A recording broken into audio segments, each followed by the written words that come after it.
Friday, he just saves money on not running the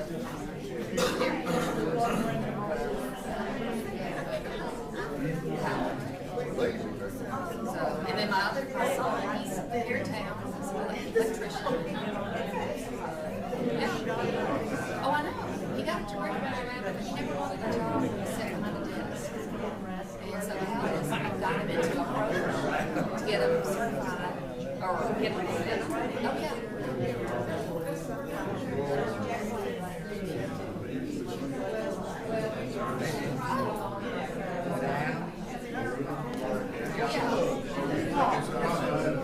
Yeah, and they don't do that.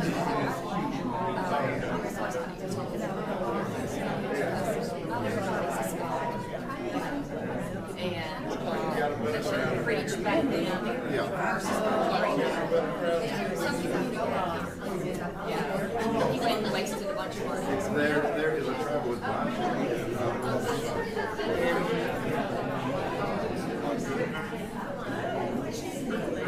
Let's get some too.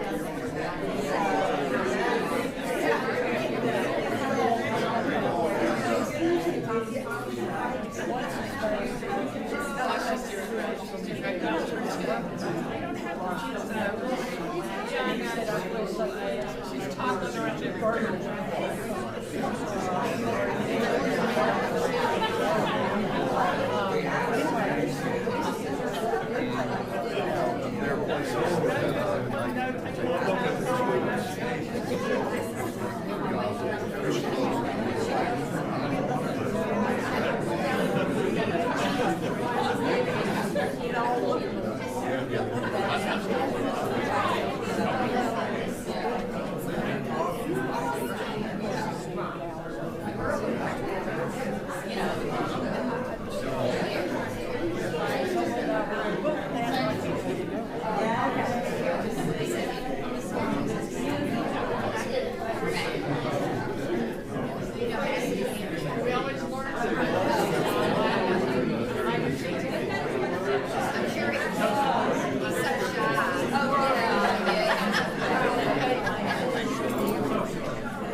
Good morning. Good morning. It is good to be together, and I'm so excited. Our first speaker was going to be Matthew Montgomery, but the beauty of summer is nobody ever knows what's actually going on, and so it's kind of a free-flowing thing. So without further ado, you are going to so enjoy hearing from Paul. So we'll let Paul take it away. Thank you, Andy.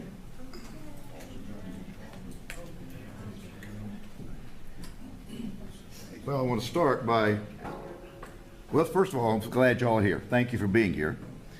But I also want to thank Matthew Montgomery. I'm having to sit. Y'all forgive me for this. I hate doing that. But some of you may recall that 2 years ago I had a hip replacement. And I got to do the other one. So, and that surgery was scheduled for 4 days before I was on the original schedule to do this. And so Matthew was gracious enough to swap with me, so I wouldn't have to be in that situation. So we're going to start looking at the city of Jerusalem. Amos, is this picking up okay? Okay. We rely on Amos for so much around here. He's so good.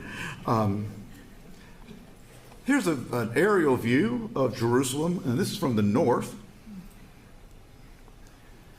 And a couple of features I want to show you. I'm not pressing the right button, apparently. Okay, Amos, which button should I push?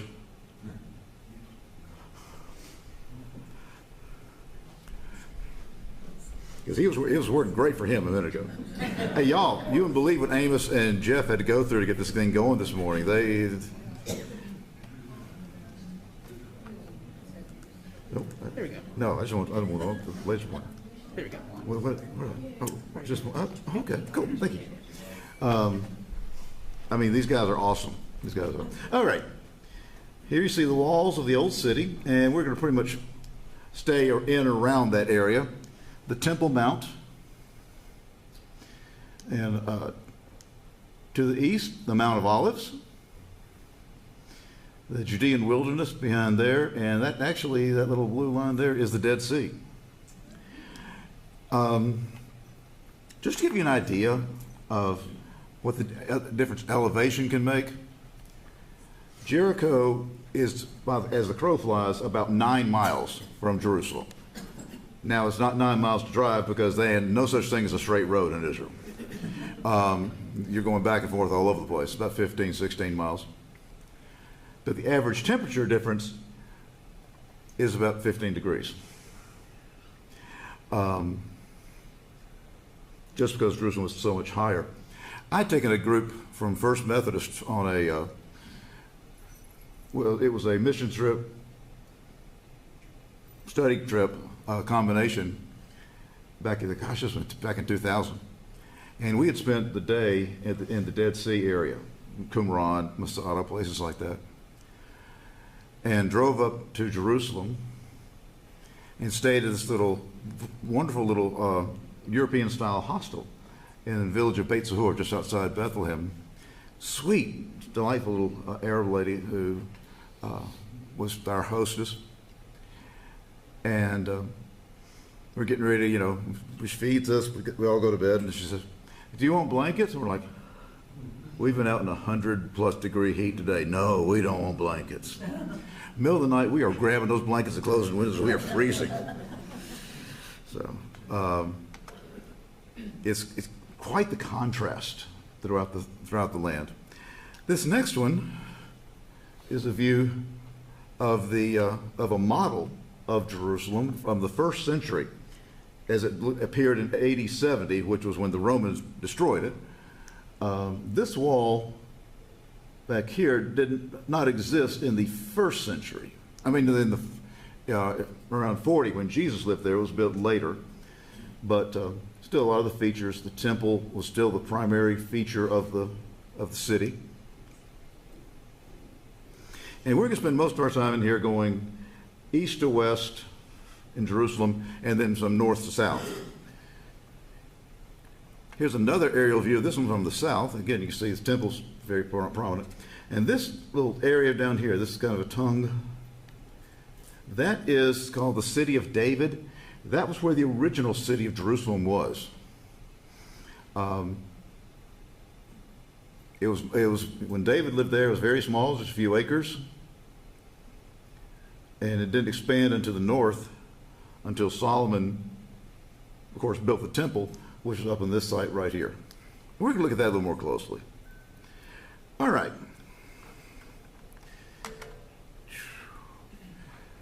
Here's the Temple Mount from the Mount of Olives. And it's an incredible sight. It just is an amazing sight. And just kind of give you some, now we're going to start focusing in a little bit. This is the Mount of Olives looking back from the Temple Mount.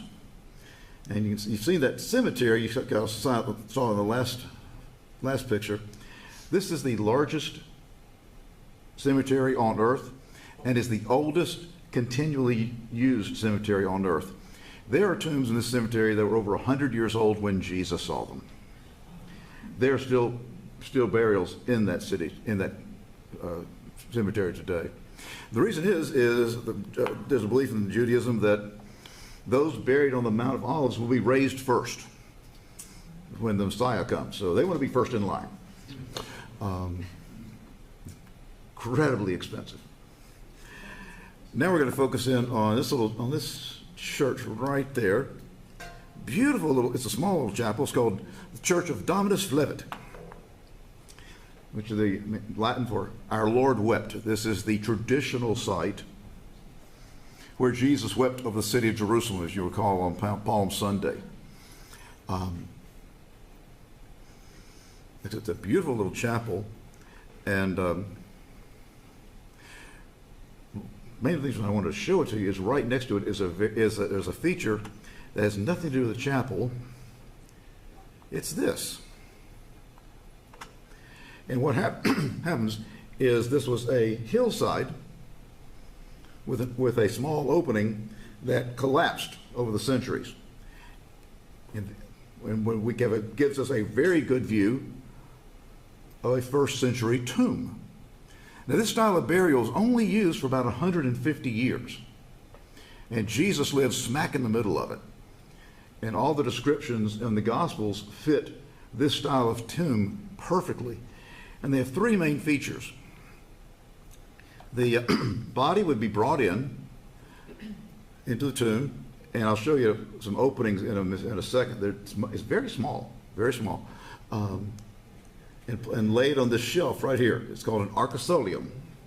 And that's where the body would be prepared for burial. They'd wrap it, put some spices on top of the wrappings, put more wrappings, more spices, and thus forth. And then the body would be slid into, there's an opening here, a little niche. You can kind of see it from the side. Can't see it very well, I'm afraid. But I'll show you another one later. It's called a coke, or kokim is the plural. And that's where the body is placed. And you put a stone over the opening, and then you put another stone over the opening of the tomb itself. The family comes back after a year, removes the body, pulls it out, and removes the wrappings. Of course, all the flesh is gone. You just have bones. And the bones are stored in one of these limestone boxes they're called ossuaries. You know, there's the reference that Jesus was laid in a tomb where no one had ever been laid. That's kind of an odd thing. We don't reuse tombs around here very often. But they did. And that's what it meant. It was a brand new tomb. That's when he was laid. The fact that the women came back on Sunday morning and Jesus was not in the coke, but lying on the arcosolium shelf, is they hadn't finished the job on Friday afternoon. Because Sabbath was beginning. They had to go leave and observe Sabbath. So they came back Sunday morning to finish preparing the body for burial. As I said, the openings to these are very small. Here's one that's actually not very far away. Maybe a better view is this one. And you have such a small opening because you slide the body down. This looks like a little chute. Frankly, you want to keep the animals out. And the stone will be placed in front of that. But that little cave there at Dominus Flevit is a perfect place to study, get an idea of what those tombs are like. And look inside the side of the Mount of Olives, and you see it's a very beautiful area. And I want to focus in on this church right here. It's called the Basilica of the Agony. Sometimes it's called the Church of All Nations, but the real name is Basilica of the Agony. It commemorates Jesus praying in Gethsemane. It's not the spot. There's either sign on. Now, if you go with some of the tour guides, they'll tell you this is the rock on which Jesus prayed. You know, there's a sign on the door. No, this isn't the place. But it is a beautiful place, beautiful chapel to go for reflection. One thing that I want to point out to you is I am always moved when I see this mosaic. It's like the La Pieta with Mary holding Jesus' body when he's taken down from the cross. But if you look carefully, it's not an adult. It's a little boy.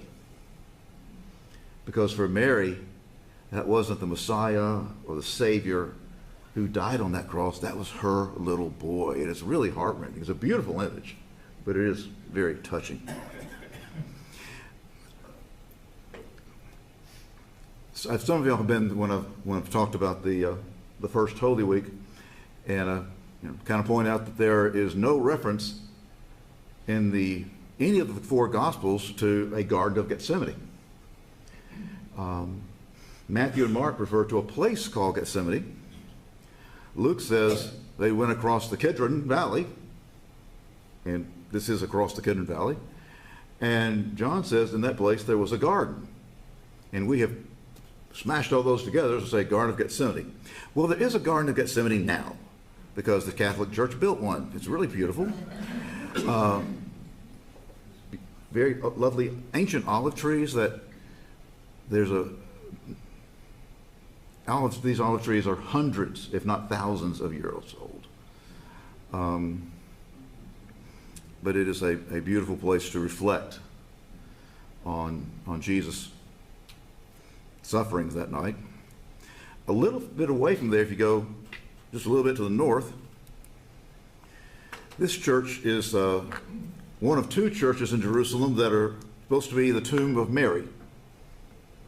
Where Mary is, this one's the Greek Orthodox. It's, again, very beautiful old church.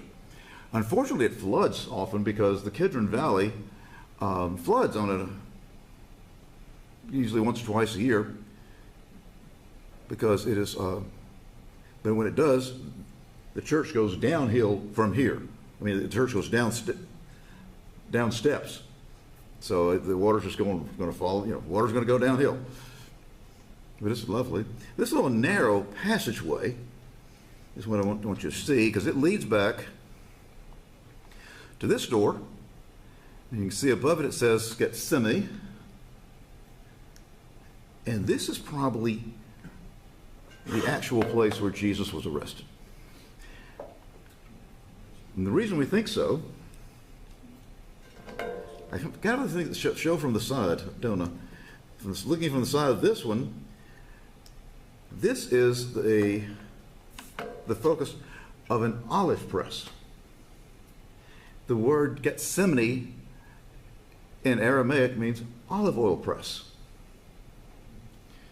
So, and with the descriptions and the data that we have available, this is very likely the little cave where Jesus was arrested. It is a beautiful place to go, very meaningful. When I was teaching over there, I usually would tell my students, well, you had a 1 to 10 scale on the authenticity of a site. A 10 meant we have strong archaeological, historical, other data that this is the place. A 1 is, okay, we're in Israel. This may be a 9.5. So it's a very meaningful place to visit. Another view of it in here.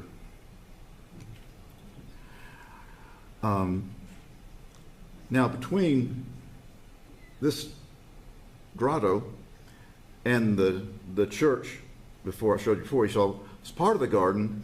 That garden extends across the street. They usually keep that locked up and we'll let you go in. You pay the guy $5 and he'll let you in. And I got lucky over there one time. Just happened to be looking around and went, holy cow. Because this is an Old Testament tomb. And what they did is they would have a different style of burial. They would lay the bodies out on those carvings that would go kind of a U shape. You see part of it there. And just leave the bones. Most of these tombs, this one does not, it's curious. Most of these tombs had an opening and the tombs would be, the bones would be gathered into that opening and just placed together. So when the Old Testament says that this king died and slept with his fathers, that's literal. His bones will be intermixed with the bones of his father, grandfather, etc. By the way, a lot of tombs. Archaeology is big on tombs. So, that's where you learn a lot. Speaking of tombs, these are two of the tombs that I mentioned that were over a century old when Jesus saw them. They're part of that huge cemetery. And they've kind of made it the Egyptian style. They got and Greek. They have the Greek Corinthian columns here and the pyramid here. So you can see how styles were being influenced by other cultures during this time. Right across from these tombs is one of the iconic images of Jerusalem, and that's the Golden Gate. Now, you'll see there's also tombs over here because Muslims believe that when Jesus returns, he's going to come back to Jerusalem and judge the world. And if you're here, that's where, again, they're first in line. They want to get raised first. There's a little Christian cemetery off the side there for the same reason. But the cemetery is very ancient. It's got tombs that are hundreds of years old. All right, we are going to leave this has all been in the Kidron Valley between Jerusalem and the Mount of Olives, and we're going to go south. And this is at the end of that, or near that city of David I showed you earlier. By the way, I meant to say something earlier. To kind of introduce the particular lesson, I did a lesson on Jerusalem last summer for the trip in preparation for the trip that people from the church were going to do, and I thought, well, that'd be kind of cheating just to repeat that. But it was more of a chronological history of Jerusalem. I just wanted to show you around, see some of the sites you might see. I thought you might enjoy that. And this is a very meaningful one. This is the excavations at the Pool of Siloam. This was only discovered very recently. And it is fascinating because what you can see here, now it's only partially excavated, maybe about a third of it. And you see all the dirt over here. But you see how this pool came down with steps, so that no matter how high or low the water level was, you had steps that took you to it. You didn't have to, the water level was never so low you couldn't get access to it. Again, that's a more recent excavation, and that's nearby to here, speaking of water, was the original source of water for the city of Jerusalem, and that was the Gihon Spring. And up until the 1940s, this was the primary source of water for Jerusalem. Gihon means gushing, and the water in there just... When the Assyrians besieged the city, King Hezekiah had a tunnel built from this spot to a collecting pool on the other side of the city of David. And it's fascinating engineering because they started at each end and worked towards the middle. And it ain't nothing like straight line. It's a big S. But the theory is that they would have people with rods on the surface. The limestone is very close to the surface in Jerusalem. And they'd bang on the stones with the rods, and the people below could say, okay, we go that way, and follow the sound of the stone.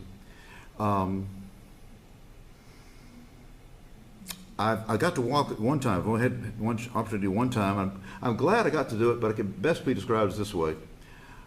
Close your eyes for 45 minutes, stand in water between halfway up your thigh, and about every 10 minutes hit yourself in the head with a rock. It's kind of what it's like going through that tunnel, because it gets pretty low in places. But it's still one of the great experiences. I'm glad I did it.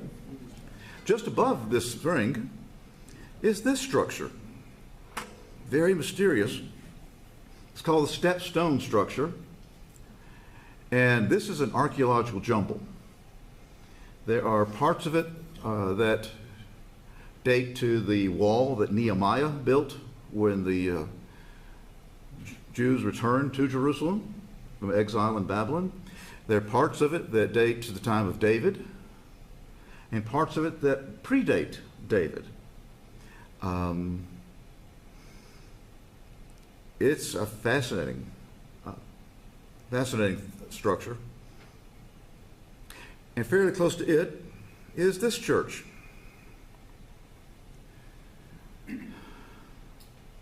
St. Peter Gallicantu, St. Peter of the Cockcrow. It is, again, a beautiful church, and is the traditional site of Caiaphas' house, where Jesus would have been imprisoned.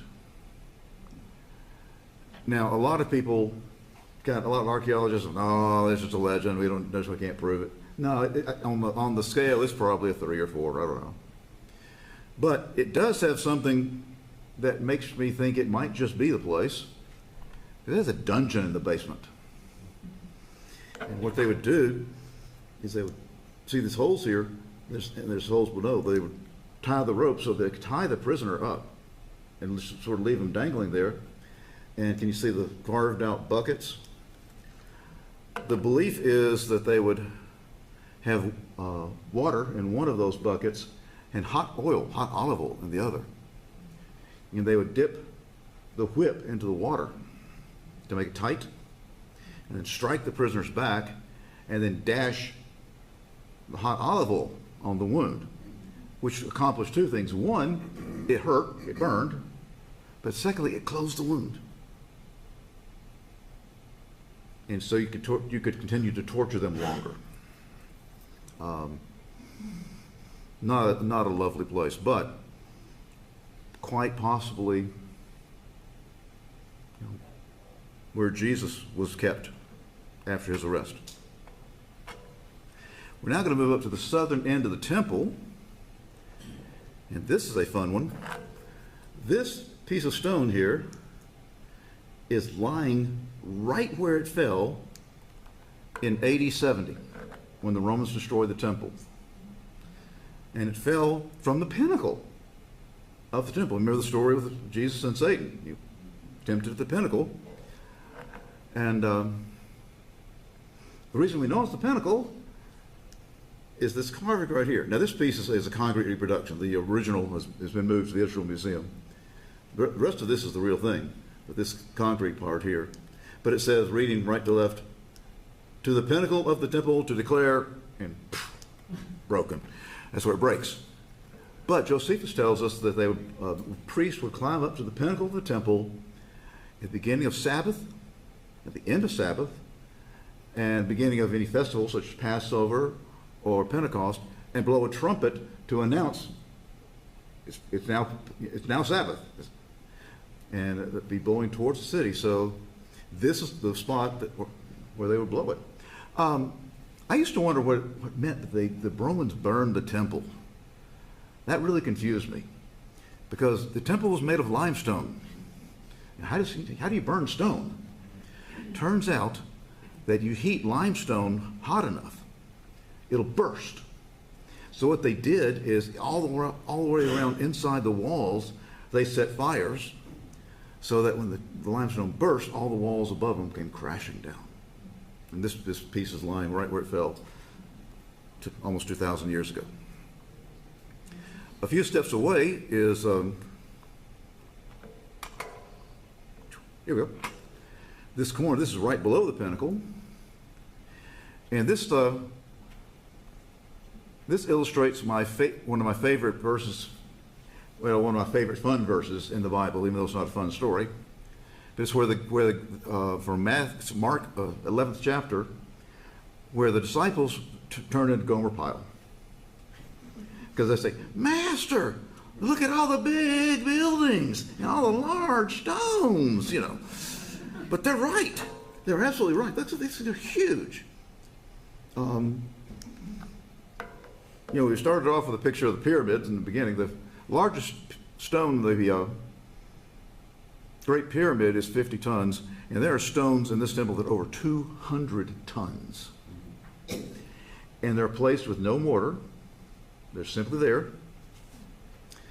And have you ever gone up to a tall building right at the base of it and look up? There's an optical illusion that looks like it's leaning towards you. Builders of this taste didn't want that. So what they did is every stone is evenly not even a millimeter, set back from the stone below it. So if you go into the bottom and looked up, that illusion did not exist. People who built this thing were incredible. We very much all tend to underestimate those who went before us. You remember the story of Jesus clearing the temple? What the Bible usually doesn't mention of that is these are not tables set up in the worship or prayer area. They're part of the integral structure of the temple, because to worship you had made an offering and a sacrifice. So you had to exchange your money to use the coins accepted by the temple, or buy an animal. So they had shops, and these shops are everywhere, all along the sides, and along the southern edge, the western edge. And this is the western edge, and here's one set of shops that's actually in the bridge support of the archway of the staircase going up to the side of the temple. And we know that these were shops. We'll see when the Romans burned everything, the scorch marks on the wall there that showed where the wall of the temple was. Also, before you went to the temple, you had to have a ritual bath. So you would go to a mikvah and go in and immerse yourself in the water and come out. And you'd go down on one side, you can see the barrier, go down on one side, immerse, and come out purified on the other. This is not bathing like you and I think about it, soap and water, because there might be 1,000 people a day go in the same water.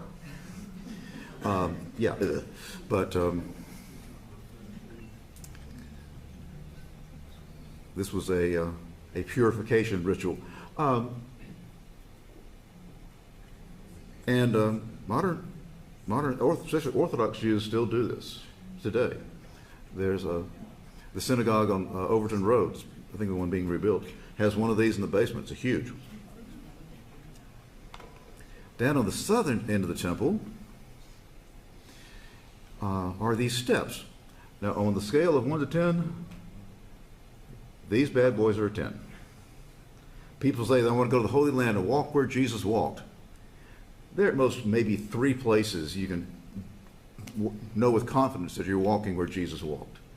And this is one of them. These steps leading up to the temple, and not these sharp ones up there. These are reconstructions up here, but these that are kind of worn, those are the real thing. Now, here's another fun story. Again, these people who designed this temple were amazing. This is one of those facts, and I forget what the effect is called, that if you try to observe something, you change it.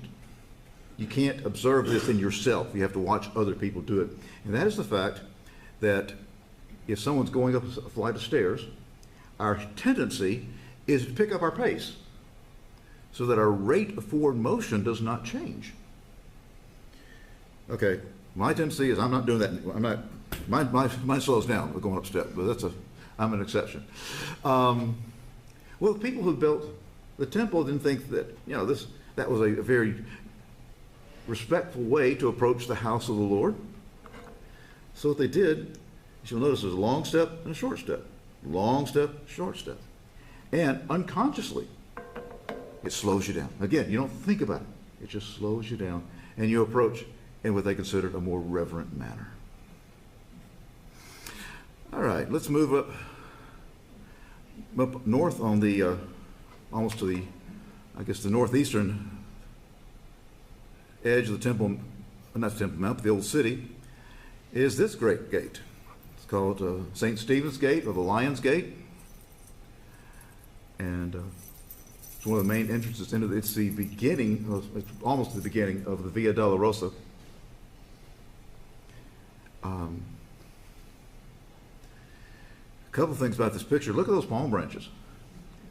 Yeah, we don't use big enough ones on Palm Sunday, y'all.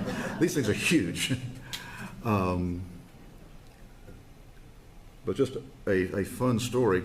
Several years ago, I was in there. We were staying up on the top of Mount of Olives, that hotel there, and we thought, we had some free time. Let's go into the old city. So we go down, and come back up. We're starting to go in this gate. Only problem was, this was the day of Eid al-Fitr, the end of Ramadan. And Found out later, because it happened to be a photo taken for the cover of National Geographic at that same moment, and they estimated there were 250,000 people on the Temple Mount for that prayer service, and we were going in as they were coming out. It didn't work well, because I remember being inside that gate, at one point being crushed up against the wall, and I realized my feet weren't touching the ground. I said, not where Mrs. McCracken's boy is supposed to be. But it was incredible, the press of humanity. It also gave me a feel for that first Holy Week, because that's the kind of crowds they would have in Jerusalem for Passover, and what it would have been like in the city during that time. The first thing you encounter when you come in this gate are the pools of Bethesda. And these pools have been used and reused over centuries. There's several layers of occupation here. And the chart is little helpful, but when you see it, here's another one of those sites that's just completely jumbled with layers and levels of time that were used. But this is probably a 10. It's a 10. This is the pool of Bethesda that we read about in John's Gospel. A little bit further inside from there is a fascinating place to visit called the Lithostrotos. And what they have there are carvings on the ground, in the stone. And the belief is that these carvings were a game that the Roman soldiers would play. And they would move a prisoner around from place to place on the game board, because it's a large floor area. And at each place the prisoner landed, a particular punishment or humiliation would be inflicted upon them. It's called the Game of the King. And it's very likely that we hear about Jesus being mocked with the crown of thorns and the robe, that he was being played, maybe not on this exact spot, but this is what the Romans were doing. They're playing this Game of the King. The old city of Jerusalem is a fascinating place. The streets are very crowded, very narrow. Oh my gosh, the scents, all kind of spices are being sold. It's just incredible. Now, when I'm teaching students over there, this is when it's useful that to be an Auburn graduate, because they can either wear an orange shirt or an orange jacket, depending on the weather, and they can see me, because otherwise you can get lost. But it is an absolutely incredible, wonderful place. Not far from there is a place where I think you're probably familiar with. This is the Western Wall. The lower courses of the lower level, 11 courses of stone, are part of Herod's temple. So this is the most sacred site in Judaism. It is a synagogue. There's a little barrier here, and this side is for the men, and this side is for the women. And if you're a man, if you have a hat, you can just wear your hat. But if you don't have a hat, your head must be covered. And they have little cardboard kippas, put on your head, and they blow off real easy. But it is a fascinating place. You'll see people praying, bar mitzvahs taking place. It's just an exciting place to be. Up on the Temple Mount, you can see the Dome of the Rock up here.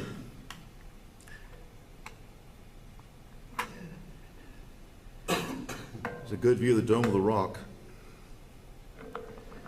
And very beautiful ancient building.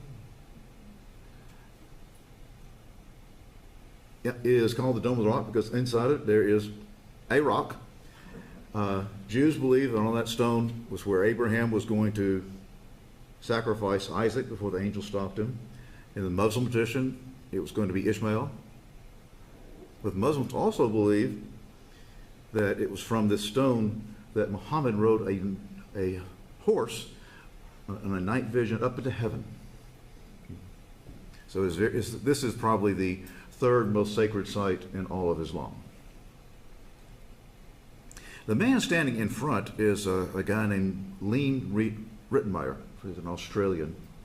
Delightful guy. I've corresponded with him a good bit and met him a couple of times.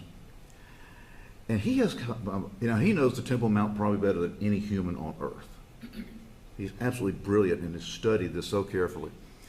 But he has a fascinating theory. Now, when you go into the Dome of the Rock, and actually you can't go into the Dome, unless you're Muslim, you can't go into the Dome of the Rock anymore. You used to be able to, up until 2000, when Sharon took his little stroll across the Temple Mount. It's been restricted to Muslims only. But you could go in there. Now, you couldn't get up on the stone, but he started using photographs like this one, and he has a fascinating theory that he's identified areas that he thinks were the walls of the Holy of Holies of Solomon's temple, and he took some measurements. He believes this carved out area here is where the Ark of the Covenant sat. I don't know. We can't prove that. Can't get to it enough to measure anything, but again, fascinating theory. There are other theories that of where the temple might have been. But archaeology is based on compiling circumstantial evidence. What's the pottery like? What's the history of this area? Things, and the pieces fit together really well. Now, if you find out one thing is wrong, the whole thing comes crashing down. So they're very, very careful about their suppositions here. I was at a Southern Society of Biblical Literature conference, and this guy was having a theory that the temple was somewhere else altogether, and the Temple Mount was a Roman fortress.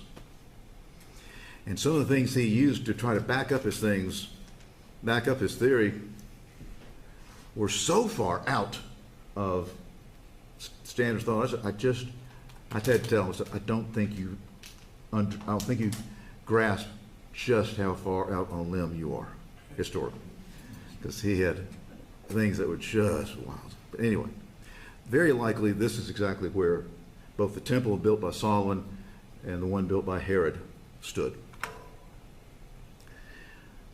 I like to show this picture. It's not particularly significant. This was the entrance from the temple. You'd go in an opening, gateway in the southern end, and go up a tunnel and come out on the level where you would worship. And the tunnel's still here, still there. There is now a Muslim prayer chapel down there, which again, non-Muslims are not allowed. I wanted to look at this tunnel. I wanted to look at these steps. I wanted to get that picture. And it's one of those situations where I'd stroll over, and this guy would kind of look at me. I'd wander back. And I'd stroll over maybe a foot or two, so I'd look. Stroll back over, click, to get this picture. So they're actually very welcoming up there. To be honest, I shouldn't joke about it. What's amazing is in the old city how close everything is. The sacred site to Islam, the Dome of the Rock, is literally, you saw, it was overlooking the Western Wall, and it's just a short walk to the most sacred site of Christianity. That's the Church of Holy Sepulchre.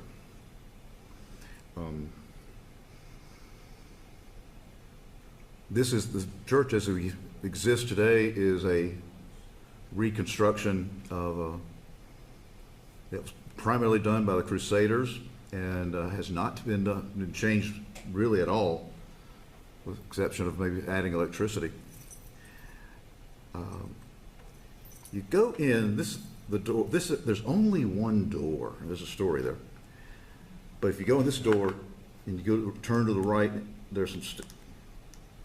Turn to the right. There's some stairs, curved stairs that go up, and that is the traditional site of where Jesus was crucified.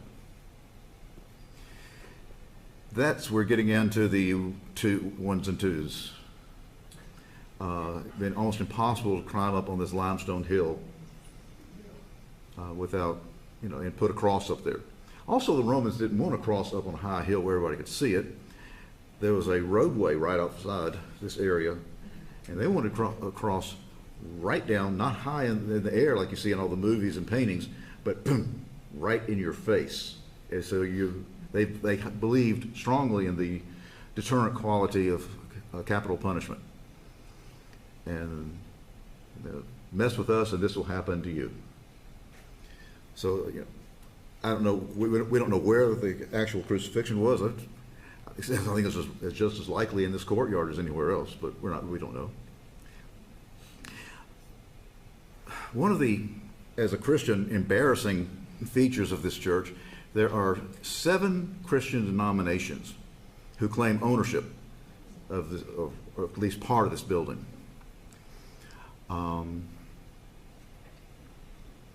They don't get along. To give you an idea, maybe back up to the previous slide, there was a fire inside the church in the 1840s, and there's an Ethiopian church that had a chapel there, and their deed, showing their rights to be in the church, was destroyed in the fire.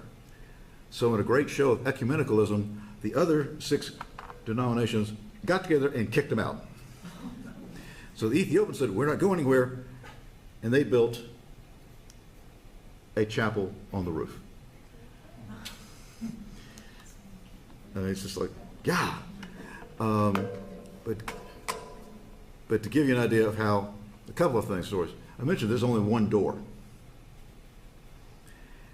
Around 1998, 2000, somewhere in there, they have been talking, and they finally negotiated that, yes, we need to make a second door. It's just not safe to only have one door, because this place gets really crowded.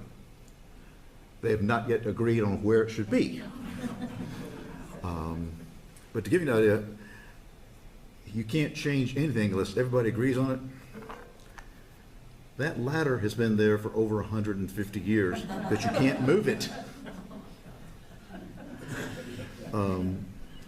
The bickering between the denominations got so bad about 800 years ago that the Muslim caliph who ruled Jerusalem said, y'all got to stop this. And he appointed 2 Muslim families, one to keep the key to the door overnight, and the other to come get the key from the first family, go unlock the door, and bring it back to the family that kept it. And then he goes back at night, gets the key again, locks it back, and the direct descendants of those families are still doing this. It's kind of amazing. Yeah. But it's also embarrassing that they've got to do that because Christians can't get along with each other. Inside, if you go in this door, and to the left, you have this. It's called the Edicule. This is the site where it's believed where Jesus' tomb was standing. Now, in the first century, Jesus' tomb looked like those pictures I showed you with the arcosoliums and the ossuaries and all that. But this is actually kind of, they did a study of this structure a few years ago. It was fascinating because they took the little cameras, fiber optic cables, and ran them between the stones. And this is like a series of Russian dolls. There's structure on top of structure on top of structure. I'm going to say this is probably a 9.5. Eusebius was a great church historian, and he was present when this church was being built, and he said that they found, when this tomb was discovered, there was found evidence that proved this was the tomb of Jesus. And he didn't tell us what the evidence was, but we do know that one thing that's very common is for people to mark, like crosses. There's a stairway in this building that just has hundreds of crosses carved into the side. So something like that, we don't know. But very close to this, just a few steps away, are two of these kokim, the niches in which bodies were buried. So we know there was a cemetery there. And we know there was a cemetery there in the 1st century, so maybe it was a place.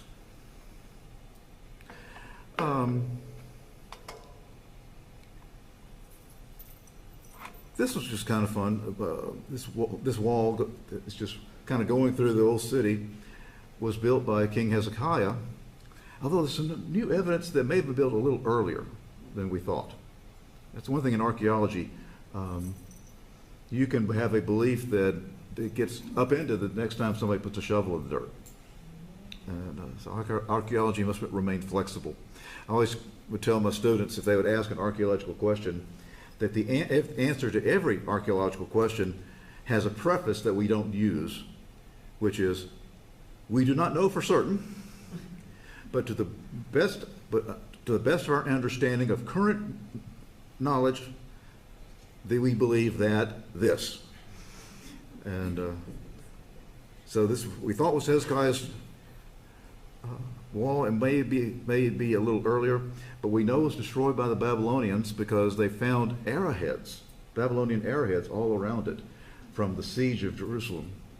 And the Babylonians worked on a reward system so that each man's, I'm sure they called them differently, but like their division or their company or whatever was on the arrowhead and their name. And the more enemy soldiers you got killed, the more you got paid. All right, just a couple more pictures and we're going to let y'all go. This is on the northern end of the gate going into the northern side of Jerusalem. This is the largest gate going in. It's called the Damascus Gate. And what's really fascinating about it to me is below it, it's built on top of an earlier gate. You see that little column there.